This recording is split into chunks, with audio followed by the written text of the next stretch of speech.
Good morning students. In the last class we were discussing about enthalpies of reaction. Enthalpy of reaction क्या होता है? हमने पढ़ा था कि the amount of heat evolved or absorbed during any chemical reaction is known as heat of reaction or enthalpy of reaction. तो आज हम पढ़ेंगे different types of enthalpies of reaction. Based on the nature of reaction, based on the nature of reactions, enthalpy of reactions are of following type. First देखिए enthalpy of combustion. अगर आपका reactant combustion कर रहा है in presence of oxygen, तो उस reaction में जितनी अमाउंट ऑफ हीट चेंज होगी वो होगी आपकी enthalpy of combustion. For example, combustion of methane to produce 1 mole of CO2 and 2 mole of H2O. The amount of heat जो होगी वो भी एंथैल्पी ऑफ कंबशन कितनी होगी? -890 किलो जूल पर मोल. तो ये जो एंथैल्पी ऑफ कंबशन है ये एक्सोथर्मिक रिएक्शन है और 1 मोल के लिए आप इसको कहोगे. सिंपल अगर आप लिखोगे तो एंथैल्पी ऑफ कंबशन और अंडर स्टैंडर्ड कंडीशन तो आप इसको नोट का साइन लगाओगे स्टैंडर्ड एंथैल्पी ऑफ कंबशन. तो यहाँ पे मैंने जो लिखी है ये standard enthalpy of combustion for 1 mole of reactant. Next है एंथैल्पी ऑफ न्यूट्रलाइजेशन. तो अगर आपका 1 mole acid react with 1 mole of base to give a 1 mole of salt, तो वहां पे जो हीट चेंज होगी उसको हम कहेंगे एंथैल्पी ऑफ न्यूट्रलाइजेशन. जैसे इस रिएक्शन के एग्जांपल के लिए एंथैल्पी ऑफ न्यूट्रलाइजेशन कितनी होती है? -57.1. For strong base and strong acid neutralization reaction enthalpy change कितनी होती है? -57.1. Enthalpy of solution. सॉल्यूशन की एंथैल्पी चेंज क्या होता है? अगर आपका कोई सॉलिड आप किसी पर्टिकुलर सॉल्वेंट में डिसॉल्व कर रहे हो, the amount of heat change when 1 mole of solid dissolve in a particular solvent, तो जो हीट चेंज होगी वो होगी एंथैल्पी ऑफ सॉल्यूशन. तो देखिए आप इसका साइन देख के बता सकते हैं कि एंथैल्पी जो चेंज है वो एक्सोथर्मिक रिएक्शन या एंडोथर्मिक है. तो आपको नेचर के बेस पे इसका नाम अलग लिखना है, बट सभी का ये किसकी टाइप है? सारी एंथैल्पी ऑफ रिएक्शन की टाइप. इनको हमने कैटेगराइज कर दिया based on the nature of reaction. जैसे नेक्स्ट है एंथैल्पी ऑफ एटोमाइजेशन. अगर आपका कोई मॉलिक्यूल डिसोशिएट हो रहा है इनटू इट्स एटम, जैसे यहाँ पे हाइड्रोजन मॉलिक्यूल डिसोशिएट हो रहा है हाइड्रोजन एटम में, तो वहां पर जितनी एनर्जी इसको चाहिए बॉन्ड को ब्रेक करने के लिए जो एनर्जी चाहिए वो होगी enthalpy of atomization. Standard enthalpy of atomization for H2 कितनी होती है? 435 किलो जूल पर मोल. किसी भी बॉन्ड को ब्रेक करने के लिए एनर्जी रिक्वायर्ड होती है, इसलिए ये पॉजिटिव होगी, रिएक्शन एंडोथर्मिक होगी.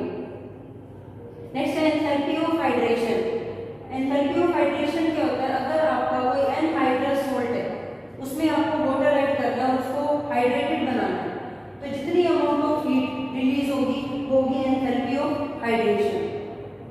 तो ये आपको इनका मीनिंग पता होना चाहिए, उसके अकॉर्डिंग आपको रिएक्शन पता होनी चाहिए किस टाइप की रिएक्शन है. आपको ये एनर्जी वैल्यू नहीं रखनी, सिर्फ आपको अगर कोई न्यूमेरिकल आता है और आपको उसमें कहा गया है कि the enthalpy of atomization of O2 is this, तो आपको रिएक्शन इतनी आनी चाहिए कि enthalpy of atomization of O2 means O2 change into oxygen atoms. तो इस तरह से आपको ये मीनिंग्स पता होने चाहिए. नेक्स्ट हमारे पास एक और 3 टाइप्स हैं एंथैल्पी ड्यूरिंग फेज ट्रांसफॉर्मेशन. जब कोई सब्सटेंस एक फॉर्म से दूसरी फॉर्म में जाता है तब जो एंथैल्पी होती है, देखिए वो कैसे होती है? एंथैल्पी ड्यूरिंग फेज ट्रांसफॉर्मेशन देखिए, जैसे enthalpy of fusion. When 1 mole of solid melt to form 1 mole of liquid. Solid melt हो रहा है लिक्विड में, जैसे हमने यहाँ पे एग्जांपल लिया वाटर का, मेल्टिंग ऑफ आइस. तो यहाँ पे जो एंथैल्पी चेंज होगी वो होगी एंथैल्पी ऑफ फ्यूजन. स्टैंडर्ड के लिए हम लगाएंगे standard enthalpy of fusion, molar enthalpy of fusion. Endothermic होगी रिएक्शन 6 किलो जूल पर मोल. एनर्जी जो है वो हीट जो है वो एब्जॉर्ब होगी by during conversion of 1 mole of solid into liquid. जैसे नेक्स्ट एंथैल्पी ऑफ वेपोराइजेशन. एक फेज से दूसरे फेज में जा रहा है कोई सब्सटेंस, तब जो हीट चेंज होगी वो हम पढ़ रहे हैं. यहाँ पे नेचर नहीं चेंज हो रहा, सब्सटेंस वही है वाटर, रिएक्टेंट और प्रोडक्ट में उसकी स्टेट चेंज हो रही है। Evaporation of water, liquid change into gas, तो amount of heat change, molar enthalpy of vaporization या फिर standard enthalpy of vaporization. Endothermic reaction होगी प्लस 40.7 किलोजूल पर मोल। एक होती है एंथैल्पी ऑफ सब्लिमेशन, अगर सॉलिड डायरेक्ट सबलाइन होता है इनटू गैसियस स्टेट, आपको पता है solid directly change into gas, process क्या होती है sublimation.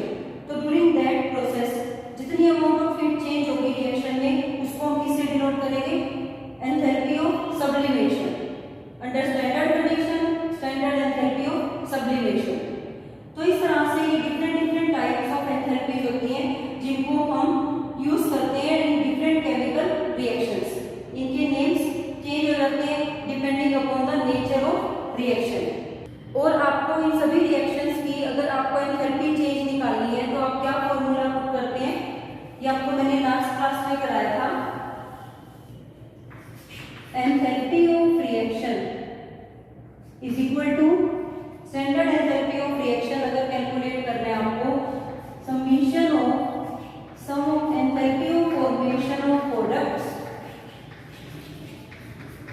Minus summation of change in enthalpy of formation of reactants. जितने भी उसमें प्रोडक्ट है और जितने रिएक्टेंट है उनका अगर हम डिफरेंस लें तो वो हमें देगा एंथैल्पी ऑफ रिएक्शन। स्टैंडर्ड के लिए हम ये साइन लगाते हैं, यह सबको आपको पता है। तो ये फॉर्मूला काफी इंपॉर्टेंट है, इस पे बेस्ड न्यूमेरिकल्स। नेक्स्ट टॉपिक आप हेड डालिए, Hess's law of constant heat summation.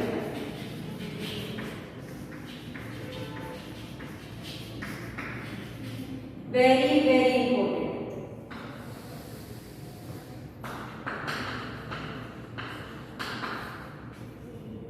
हेसिस law of constant heat summation. देखिए आपको कोई रिएक्टेंट दिया हुआ है ए और आपको प्रोडक्ट बनाना है बी, ये अब जनरल समझा रहे हैं। इस रिएक्शन की एंथैल्पी चेंज आपको दी हुई है E1, ई दी हुई है किलोजूल पर मोल, इतनी दी हुई है।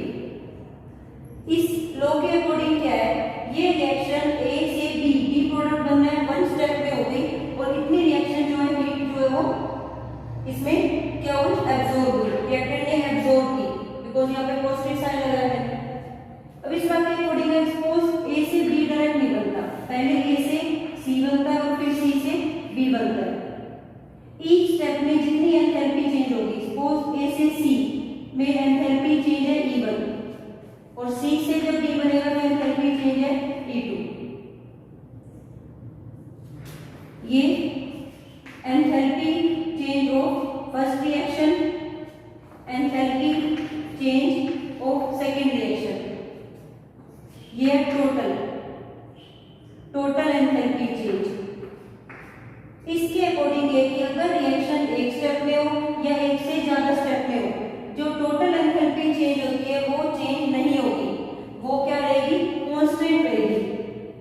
तो अगर आपकी ये रिएक्शन एक से ज्यादा स्टेप में होगी तभी आपकी जो टोटल एनर्जी होगी यहाँ पे रिएक्शन की, जो ईच स्टेप की रिएक्शन की एनर्जी है उनका सम होगी, ए और बी जो है उनका सम होगी। जो ये टोटल एनर्जी है E1 प्लस E2 होगी। Whether the reaction take place in one step और number of step, total enthalpy change of the reaction remains constant. जैसे कि नाम दिया हुआ है कांस्टेंट हीट समेशन। अगर आपकी कोई रिएक्शन आप एक स्टेप में कर रहे हो उसमें जितनी हीट चेंज हुई है वही हीट चेंज आएगी इस रिएक्शन की अगर वो रिएक्शन एक से ज्यादा स्टेप में होती है। जैसे ए से बी बनाया हमने, इस स्टेप की ओवरऑल रिएक्शन की एनर्जी थी E। अब आप इसको दो स्टेप में करोगे तो टोटल एनर्जी जो होगी वो इसका सम होगी। तो ये पैसेज जाते according the total amount of heat evolved or absorbed during the reaction not change whether the reaction take place in one step or in a number of steps. मैं दोबारा रिपीट कर रही देखिए कि the total amount of heat absorbed or evolved during any chemical reaction not change is become remains constant whether the reaction take place in one step or number of steps. Heat कभी भी change नहीं होगी। एक particular reaction के लिए fix हो गया बेटा कि हीट जो है, जो एंथैल्पी ऑफ रिएक्शन है, उसकी एक पर्टिकुलर वैल्यू आएगी फॉर 1 मोल ऑफ रिएक्टेंट के लिए। अब चाहे आप उस रिएक्शन को 1 स्टेप में कर रहे हो या 1 से ज्यादा स्टेप में कर रहे हो, उससे कोई चेंज नहीं होगा। तो ये इसने कहा था ऐसे करो। इसके लिए आप एक एग्जांपल के साथ देखिए इसका प्रूफ। देखिए, अगर आपकी रिएक्शन है carbon plus O2 give CO2, तो आपको रिएक्टेंट से कार्बन प्लस O2 और आपको प्रोडक्ट बनाना है CO2। रिएक्शन की total enthalpy, standard enthalpy change of the reaction है -3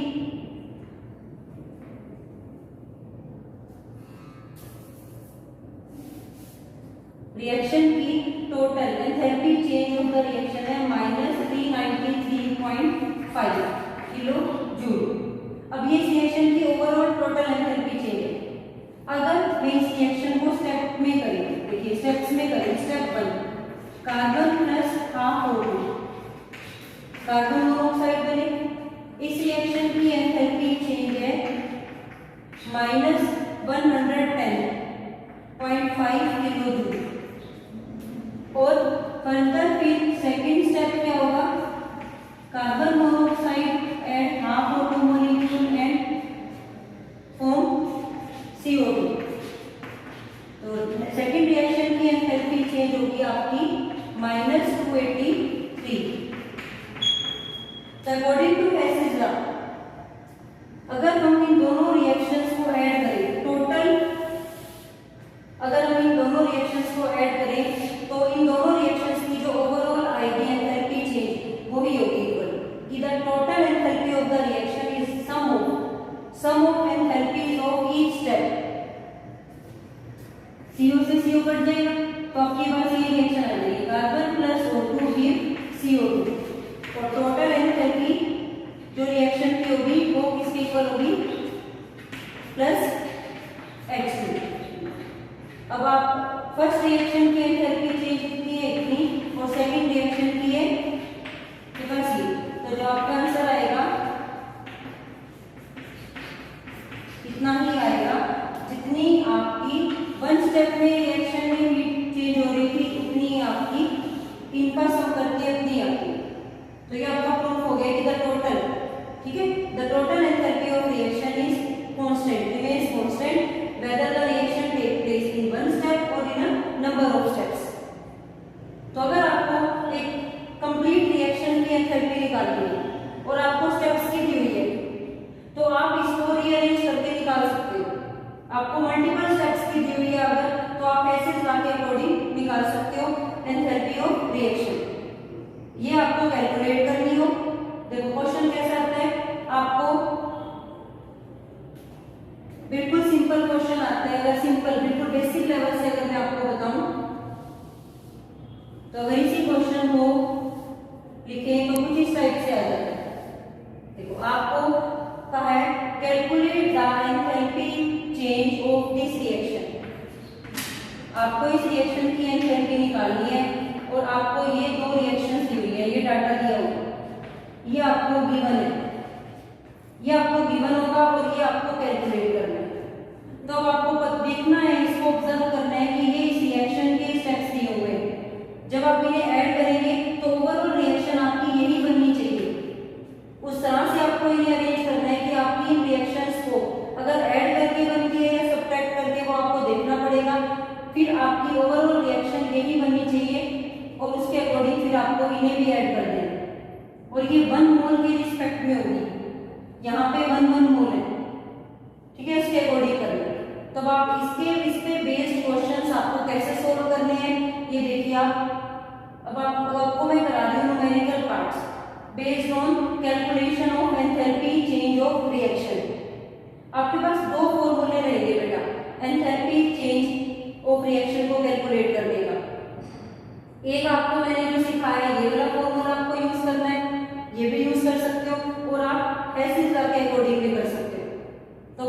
न्यूमेरिकल पार्ट देखिए आपको कैसे सोल्व करना है। हाँ जी, देखिए क्वेश्चन है calculate the enthalpy of formation of methane. देखिए आपको क्या कैलकुलेट करना है, enthalpy of formation of methane from given data. आपको कुछ डाटा दिया होगा, ये रिएक्शंस दी हुई है थी, तो ये आपके दो मेथड है इस न्यूमेरिकल को सोल्व करने के। या तो आप ऐसे लॉ के अकॉर्डिंग कर सकते हो, या फिर आपको ये जो रिएक्शंस दी हुई है, ये जो मैंने लिखी हुई है, इसके अकॉर्डिंग भी आप कर सकते हो। देखिए आपको मैं दोनों मेथड से बता रही हूँ क्वेश्चन सोल्व करना, अब ध्यान से समझना इसको। फर्स्ट में आपको इसको हैसेस लॉ के बेस पे बताती हूँ।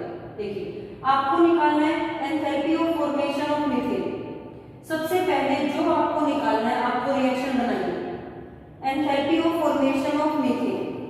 तो आपको निकालना है मीथेन बनना चाहिए, कार्बन प्लस H2 को कंबाइन करेंगे तो मीथेन बनेगा। अब आप इसे बैलेंस करोगे, पहले कार्बन 1 है, हाइड्रोजन 4 है, तो यहाँ 2 मोल्स ऑफ H2। आपको इस रिएक्शन की एंथैल्पी ऑफ फॉर्मेशन निकालनी है, आपके पास ये क्वेश्चन है। तो अब आप देखिए इसको कैसे सोल्व करोगे। इन रिएक्शंस ये स्टेप्स दिए हुए हैं इसकी फॉर्मेशन के। अब आपको इनको अरेंज करना है कि किस तरह से आपकी नेट रिएक्शन जो है वो ये बने। इन सबको आपको ऐड करना है या सब्ट्रैक्ट करना है, किसको किसके साथ ऐड करना है, ये आपकी नेट रिएक्शन बननी चाहिए लास्ट में। इसके लिए देखो क्या मेथड होता है, आपने जो रिएक्शन बनाई है आप उसके रिएक्टेंट ले लो। आपके पास रिएक्टेंट है कार्बन और दूसरा है H2। आप अपनी गिवन रिएक्शंस में से वही रिएक्शंस लो जिनमें रिएक्टेंट कार्बन और H2 है।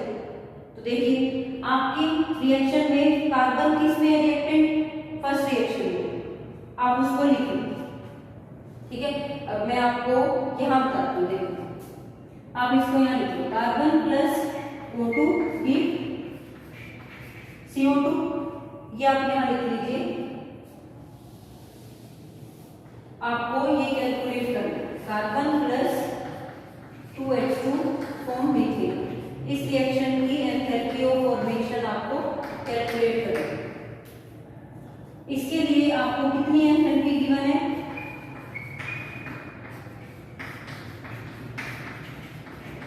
ठीक है। अब आप सेकंड रिएक्टेंट देखिए H2, जिस रिएक्शन में H2 रिएक्टेंट है वो ले लीजिए। H2 है, H2 plus half O2 give H2। इस रिएक्शन की कितनी एंथैल्पी चाहिए,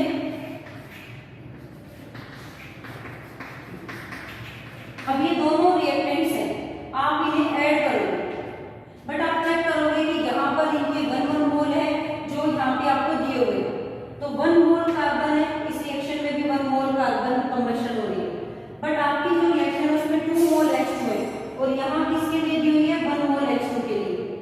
तो ये वाली रिएक्शन आपकी 2 से मल्टीप्लाई हो जाएगी, कंप्लीट रिएक्शन आपकी ये 2 से मल्टीप्लाई हो जाएगी। तो ये रिएक्शन क्या बनेगी, 2H2 हाफ 2 से मल्टीप्लाई करोगे ये कैंसिल हो जाएगा, 2H2।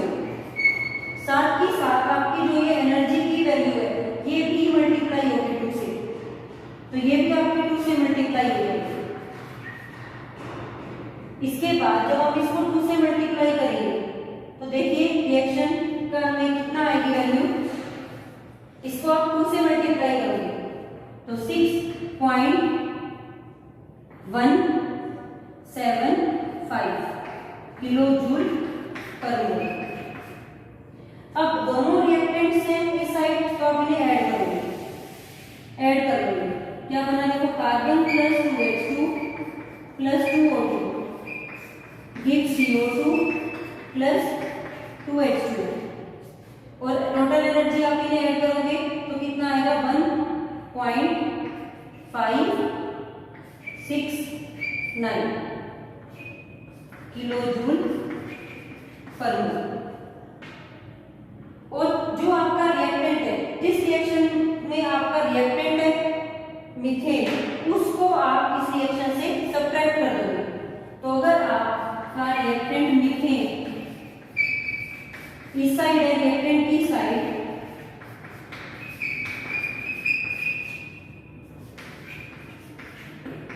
तो आप इस रिएक्शन को इसमें से सब्ट्रैक्ट कर दोगे। तो सब्ट्रैक्ट करेंगे तो मीथेन प्रोडक्ट की साइड आ जाएगा, तो साइन बदल जाएंगे इनके, ठीक है, तो ये कैंसिल हो जाएंगे। और नेट रिएक्शन आप चेक करो बेटा, अब नेट रिएक्शन जो आएगी आपकी कार्बन प्लस 2H2, मीथेन आपका इस साइड आ जाएगा प्रोडक्ट की साइड, और जो ये रिएक्शन का आंसर आएगा ये होगी आपकी enthalpy of formation of methane. तो अब आप मैच करिए, देखिए यही आंसर आ, इस तरह से ऐसे तरह के अकॉर्डिंग आपको ये करना है। जो आपको रिएक्शन बनी हुई है उसके जो रिएक्टेंट्स हैं, देखो मैं आपको दोबारा बता रही हूँ, आप ये ध्यान से समझिए। आपने रिएक्शन बनानी है पहले जो आपको गिवन है, उसके बाद जो रिएक्टेंट है उन पे फोकस कीजिए, उन्हें ऐड करना है। इन रिएक्शंस में से जहां रिएक्टेंट्स हैं उन्हें ऐड कर दो। कार्बन और H2 देखो कहां है, इसमें कार्बन रिएक्टेंट है, इसमें H2 रिएक्टेंट है, इन्हें ऐड कर दो। अब नंबर ऑफ कोएफिशिएंट चेक कर लो, यहाँ 2H2 है तो ये पूरी रिएक्शन 2 से मल्टीप्लाई होगी, एनर्जी भी 2 से मल्टीप्लाई होगी, क्योंकि ये 1 मोल H2 के लिए दी हुई है और यहाँ 2 मोल H2 है, तो आपने इन दोनों को ऐड कर दिया। उसके बाद अगर आपकी प्रोडक्ट है यहाँ पे और आपकी गिवन रिएक्शन में वो रिएक्टेंट है तो उसको सब्ट्रैक्ट कर दो। जब सारी रिएक्शन को इसमें सब्ट्रैक्ट करेंगे तो सब कट जाएगा, ओवरऑल जो नेट रिएक्शन होगी वो आपकी वही बचेगी जिसकी आपको फॉर्मेशन निकालनी है। तो यहाँ से आपका आंसर निकल गया -74.8 किलो जूल पर मोल। तो इस तरह से आपको ये क्वेश्चंस करने हैं ऐसे तरह के बेस पे। अब इसके मेथड से देखिए इसको क्वेश्चन को कैसे सॉल्व करेंगे। इस मेथड से ये भी बिल्कुल सिंपल है, आप ये भी इक्वेशन ले सकते हो इस न्यूमेरिकल को सॉल्व करने के लिए। देखिए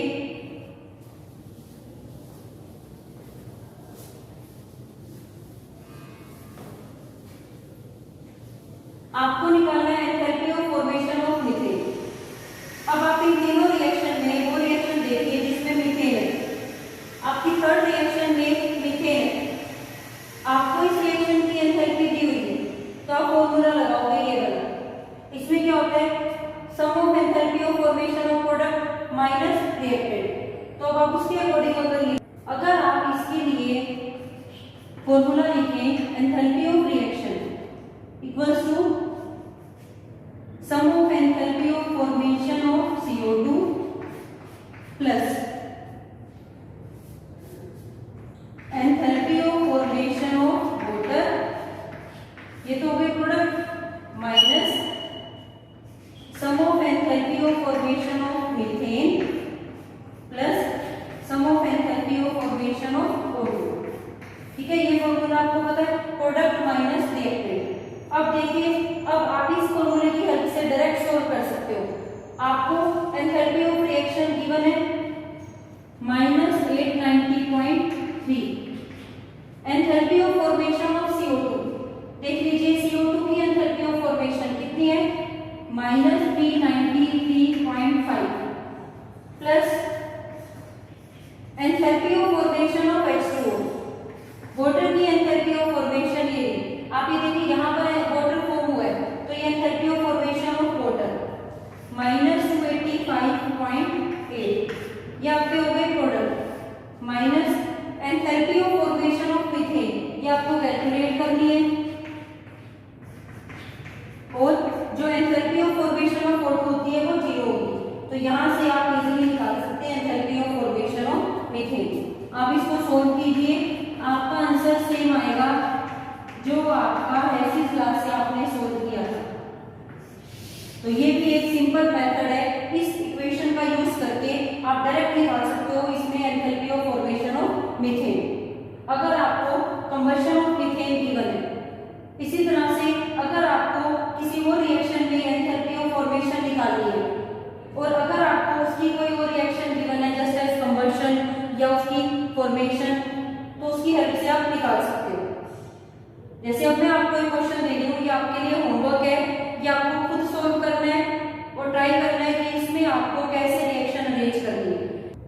calculate the enthalpy of formation of benzene C6H6 from the given data.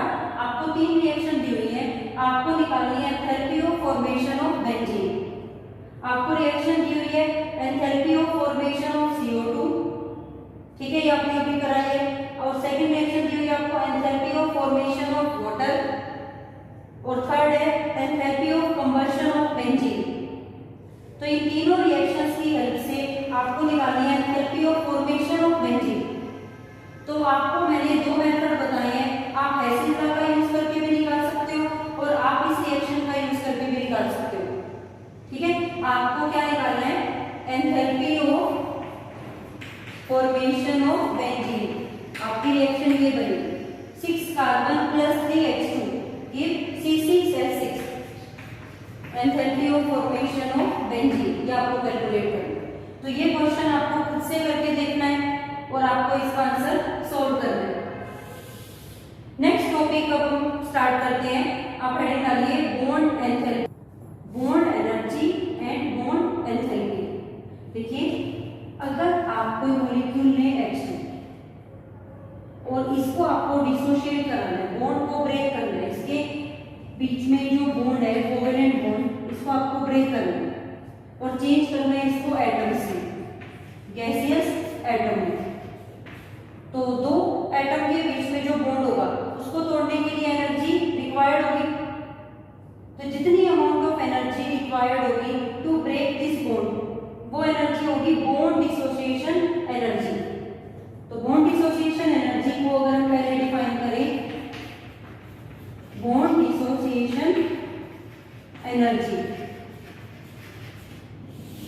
The amount of energy required, amount of energy required to break 1 mole of bond between atoms, ठीक है, in a molecule। किसी molecule में atom के बीच में जो bond होता है उसको तोड़ने के लिए जो एनर्जी लगेगी वो एनर्जी होगी बॉन्ड डिसोसिएशन एनर्जी। और अगर आपके पास, हाँ जी, आप देखिए, अगर आपके पास कोई डाई एटॉमिक मॉलिक्यूल का केस ले, डाई एटॉमिक मॉलिक्यूल्स ले, जैसे H2, O2, N2,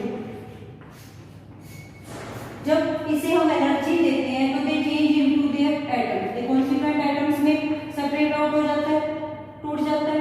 तो जो इनकी बॉन्ड डिसोसिएशन एनर्जी होती है वही क्या होती है, इनकी एंथैल्पी ऑफ एटोमाइजेशन। ये बात क्लियर है? किसी भी मॉलिक्यूल को एटम्स में चेंज करने के लिए जितनी एनर्जी की रिक्वायरमेंट होती है वो उसकी रिएक्शन की क्या हो जाएगी, एंथैल्पी ऑफ एटोमाइजेशन। अब यहाँ पर बॉन्ड सिर्फ एक ही टाइप का है, H और H के बीच में बॉन्ड, यहाँ पे ऑक्सीजन और ऑक्सीजन के बीच में, और यहाँ नाइट्रोजन और नाइट्रोजन के बीच में। तो जैसे ही इसको एनर्जी मिलेगी इस बॉन्ड को, तो ये ब्रेक हो जाएगा और एटम्स में चेंज हो जाएगा ये मॉलिक्यूल, कॉन्स्टिट्यूएंट एटम्स। तो जितनी एनर्जी इस बॉन्ड को तोड़ने में लगती है वो एनर्जी होती है बॉन्ड डिसोसिएशन एनर्जी, और वही इस रिएक्शन की क्या होगी, एंथैल्पी ऑफ एटोमाइजेशन। लेकिन अगर हमारे पास मॉलिक्यूल ऐसा है जिसमें एक से ज्यादा टाइप के बॉन्ड है, मोर देन 1 बॉन्ड है, तो वहां पे हम डिफाइन करते हैं ये bond energy, average bond energy. तो वो देखिए सिंपल बिल्कुल वैसे ही क्या होता है, देखो बॉन्ड एनर्जी जस्ट ये होती है कि बॉन्ड को तोड़ने के लिए जो एनर्जी लगती है वो बॉन्ड एनर्जी होती है। एक पर्टिकुलर बॉन्ड के लिए हम उसे बॉन्ड डिसोसिएशन एनर्जी बोलते हैं, और एक से ज्यादा बॉन्ड अगर है तो हम एवरेज बॉन्ड एनर्जी निकालते हैं। देखिए कैसे, मॉलिक्यूल है मीथेन और आपको इसको एटम्स में ब्रेक करना है कंप्लीटली, तो कार्बन अलग होंगे और 4H आपके सेपरेट आउट हो जाएंगे। बट इसमें आपके 4 CH बॉन्ड है, हाँ जी, कितने CH बॉन्ड है, 4।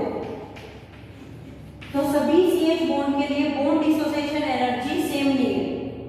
1 बाय 1 हम इसे करेंगे।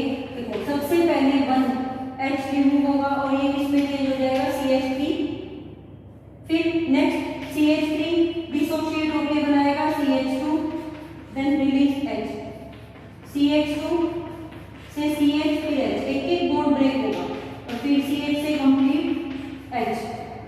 तो कंबाइन हम लिखेंगे तो ये कंप्लीट हो जाएगा। अब इसमें जितनी एनर्जी होगी, इस स्टेप की जितनी एनर्जी इसमें होगी, इसकी बॉन्ड डिसोसिएशन एनर्जी E2, इसमें E3 और इसमें E4। ओवरऑल कंप्लीट एटम्स में ब्रेक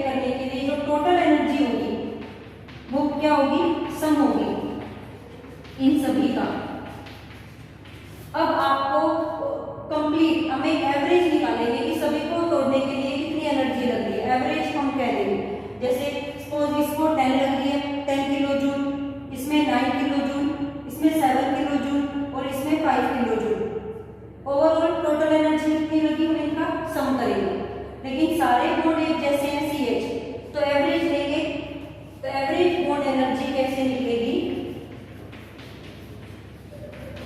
जितनी एनर्जी एक स्टेप में निकली है डिवाइड बाय 4, तो जो एनर्जी आएगी वो एवरेज बॉन्ड एनर्जी होगी कि हर बॉन्ड निकालनी, वो एनर्जी है बॉन्ड एनर्जी।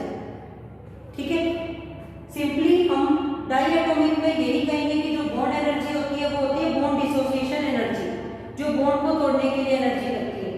बट एक से ज्यादा बॉन्ड्स अगर होते हैं तो हम एवरेज बॉन्ड एनर्जी निकालते हैं। समझ आ गई सभी को? अब अगर आपकी कोई भी केमिकल रिएक्शन होती है बेटा, देखिए आपकी कोई भी केमिकल रिएक्शन है, अगर आपको मैं ये लिखूं A2 + B2 give 2 molecules of AB, तो इसमें क्या होगा, देखो A और A के बीच में बॉन्ड है, पहले प्योर B और B बॉन्ड है। अब जो न्यू बॉन्ड बने हैं वो A और B टाइप के बीच में।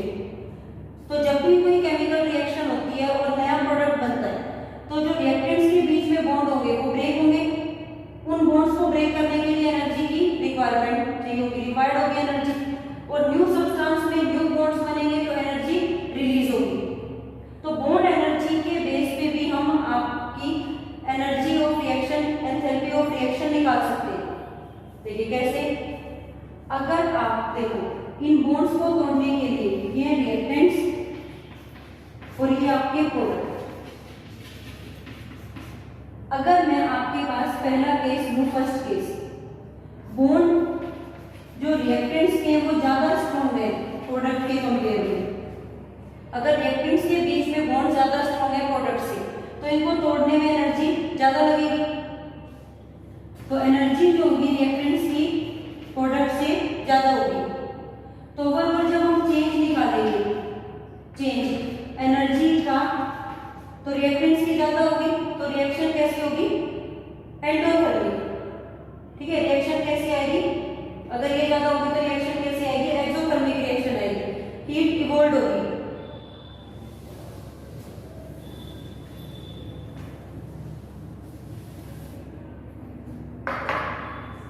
जैसे अगर हम इसमें बॉन्ड देखें तो A2 में A टाइप बॉन्ड है, B2 में BB टाइप बॉन्ड है, ये तो हो गए रिएक्टेंट्स, और AB बॉन्ड बना, ठीक है, प्रोडक्ट में। अब आपके पास जब भी कोई रिएक्शन होती है तो रिएक्टेंट्स के बॉन्ड को तोड़ने के लिए एनर्जी की रिक्वायरमेंट होती है, और जब भी कोई न्यू बॉन्ड बनते हैं तो एनर्जी रिलीज होती है।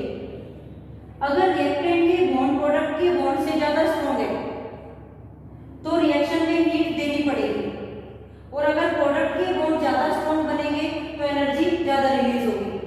तो इसी के बेस पे आप दो टाइप की रिएक्शन पढ़ते हो, एंडोथर्मिक और एक्सोथर्मिक। तो अगर हमें किसी भी केमिकल रिएक्शन की ओवरऑल एंथैल्पी निकालनी है, एंथैल्पी चेंज ऑफ रिएक्शन, कि वेदर द हीट इज इवोल्व्ड और एब्सॉर्ब्ड इन दिस रिएक्शन, उसको हम बॉन्ड एनर्जी से भी निकाल सकते हैं। उसके लिए आपका फॉर्मूला क्या होगा, sum of bond energy of reactant,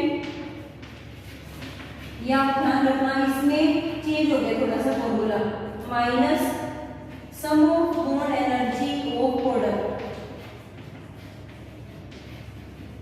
जितने रिएक्टेंट्स में बॉन्ड है उनको तोड़ने में जितनी एनर्जी लगेगी, उन सबका sum of bond energy of reactants minus sum of bond energy of product. इसमें आपको रिएक्टेंट माइनस प्रोडक्ट करना है। ओवरऑल रिएक्शन की एंथैल्पी चेंज निकालने के लिए आपको बॉन्ड एनर्जी का अगर डाटा दिया हुआ है तो आपको ये फॉर्मूला लगाना है, sum of bond energy of reactant minus sum of bond energy of product. ये भी एक फॉर्मूला काफी इंपॉर्टेंट है एंथैल्पी ऑफ रिएक्शन को कैलकुलेट करने का। एक आपने ये वाला फॉर्मूला किया है सिंपल एनर्जी से, ये भी आपको याद होना चाहिए, sum of enthalpy of formation of product minus sum of enthalpy of formation of reactant. तो अगर आपको एंथैल्पी का डाटा दिया हुआ एनर्जी का तो आप ये फॉर्मूला लगाओगे, और बॉन्ड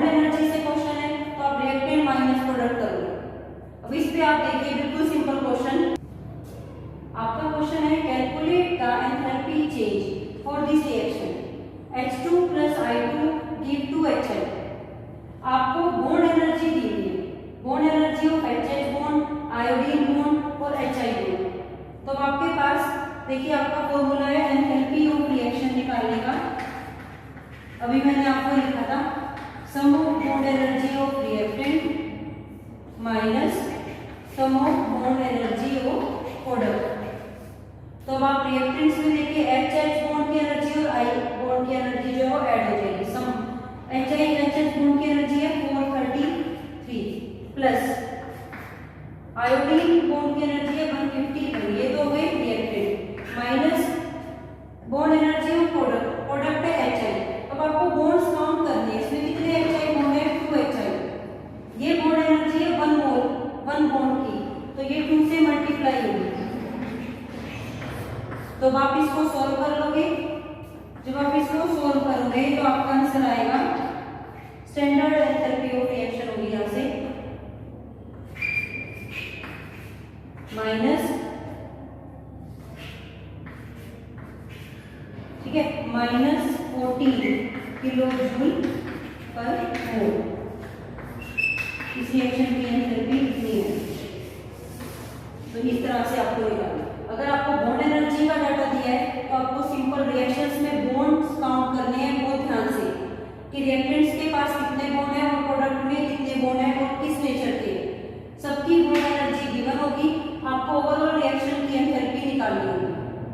और आपको ये भी क्वेश्चन आ सकता है कि रिएक्शन की एंथैल्पी गिवन हो और आपको किसी एक बॉन्ड की निकालनी हो, तो आप वहां पर उसी बॉन्ड की एनर्जी को निकाल सकेंगे रीअरेंज करके इसको लेफ्ट हैंड साइड में। तो इस तरह से आपको क्वेश्चन करना है। इससे रिलेटेड एक क्वेश्चन मैं आपको दे रही हूँ, होमवर्क है आपके लिए, आपको खुद से करना है। स्टेटमेंट नोट डाउन कीजिए।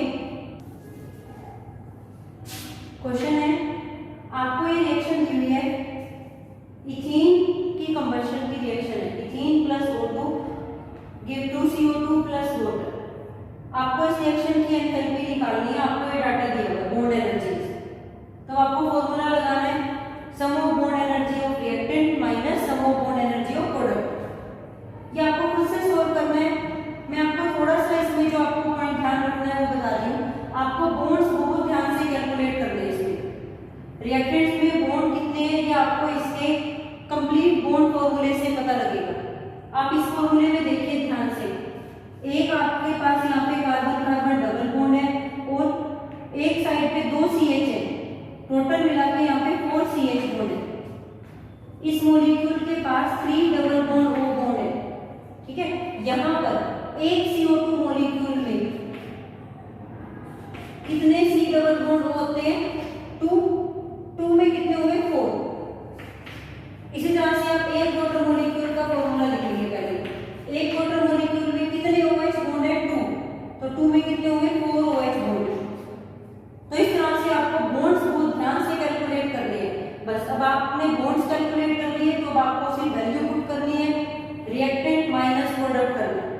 ये 1 बॉन्ड के लिए दी हुई है। आपको जितने बॉन्ड्स हैं उसके अकॉर्डिंग मल्टीप्लाई करना है हर बॉन्ड की एनर्जी को और फिर क्वेश्चन को सोल्व करना है, ठीक है स्टूडेंट्स। तो ये आपके क्वेश्चन है numerical based on bond energy. तो आज हमने किया calculations of enthalpy of reaction on the basis of Hess's law, on the basis of enthalpy of reaction and on the basis of bond energy। इनसे related जितने भी आपके NCERT इन text और exercise में क्वेश्चंस हैं वो सभी स्टूडेंट्स अपनी नोटबुक में प्रैक्टिस करेंगे। नेक्स्ट क्लास में हम पढ़ेंगे limitations of first law of thermodynamics और स्टार्ट करेंगे basics of second law of thermodynamics.